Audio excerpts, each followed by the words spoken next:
Salut, ravi que tu écoutes à nouveau mon podcast. Je m'appelle Anneke et aujourd'hui je vais t'expliquer comment tu peux rester debout au sein de ta famille, dans la société et dans le monde entier. Tu te reconnais peut-être dans cette situation, tu as l'impression d'être coincé, que tes pensées et ton comportement te poussent dans une certaine direction sans que tu puisses vraiment les contrôler. En y réfléchissant ensemble, je vais te montrer comment tu peux embrasser ce courant de changement dans ta vie. Tu comprendras ainsi mieux ce qui te motive vraiment. La vie n'est vraiment pas facile parfois, n'est-ce pas? Mais dès que tu élargis ta conscience, tu remarques que ta créativité recommence à s'exprimer et qu'un espace s'ouvre pour un changement positif. Parfois, nous refoulons nos sentiments et nos qualités avec tant de force que fin par, nous finissons par trouver cela normal. Comme si c'était tout simplement comme ça. Et d'une certaine manière, cela nous rassure même, car personne ne nous a jamais vraiment appris à faire preuve d'empathie de manière saine, sans se perdre soi-même.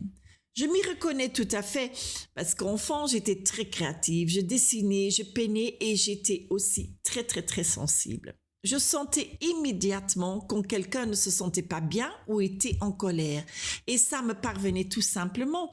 Et sans m'en rendre compte, je m'appropriais l'énergie de l'autre dans l'espoir que sa douleur s'atténue. Je suis aussi devenue très douée pour contrôler ma colère.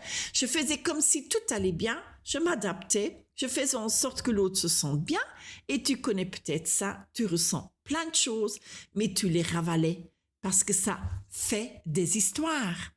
Et seulement mon entourage ne me voyait pas vraiment à cause de ça.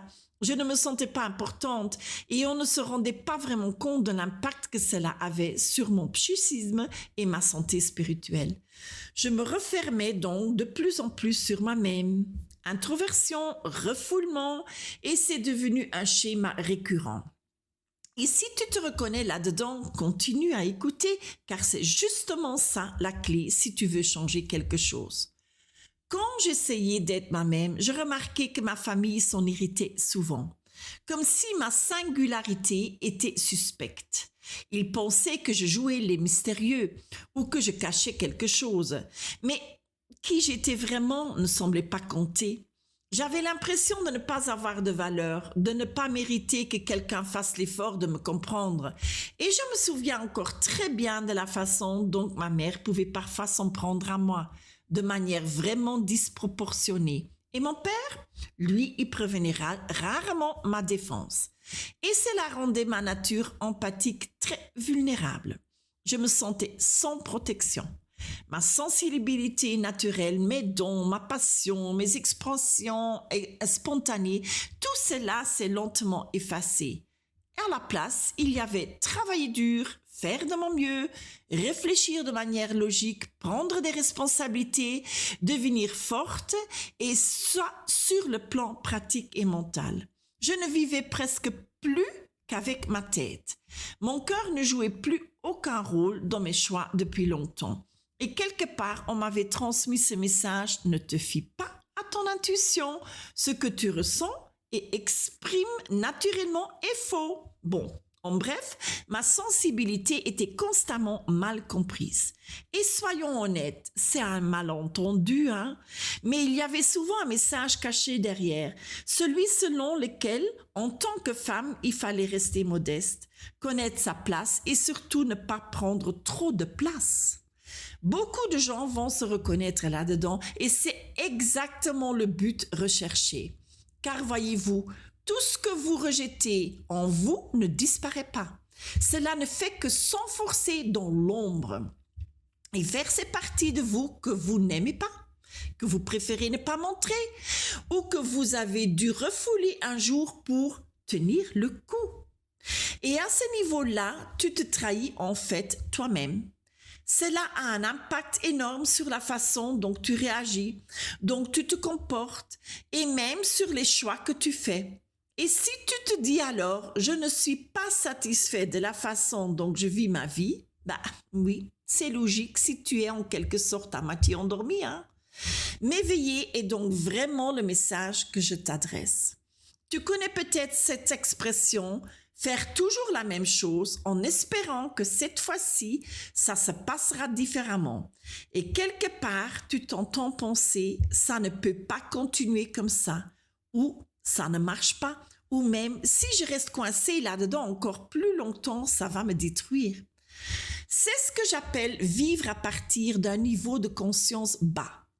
Parfois, c'est même comme s'il n'y avait presque aucune conscience. Et c'est précisément pour cela qu'il est si important de devenir plus consciente dans ta vie. Sinon, tu restes coincé dans une sorte de rechute, un état de régression où ton pilote automatique prend le dessus. Ce sont ces vieilles cassettes qui tournent en boucle dans la tête. Ah oui, elles se transmettent des informations erronées.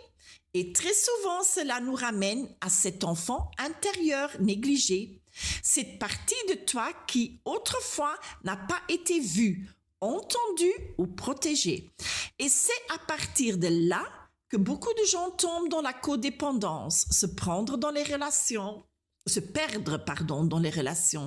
laisser envahir par les émotions, porter le fardeau des problèmes des autres, etc. Jusqu'à ce que tu craques. Mais, et c'est important, tu peux t'en sortir avec de la bonne volonté, des limites saines, de la discipline et parfois aussi de l'aide. Et souvenez-vous aussi de ceci, rien n'est purement bon ou purement mauvais. Tout est une question de nuance. Tout dépend du moment où un trait de caractère se manifeste et de la manière dont il se présente. Provient-il de votre ombre, de la peur ou de l'instinct de survie? Ou provient-il de la conscience de votre centre? Et mieux vous apprendrez à reconnaître cela en vous, plus il vous sera facile de rester fidèle à vous-même. C'est tout pour aujourd'hui et tu as trouvé ce podcast intéressant? Alors n'hésite pas à le liker et à le partager avec d'autres, car au final, chaque choix conscient contribue au changement et ensemble nous faisons la différence. Merci beaucoup.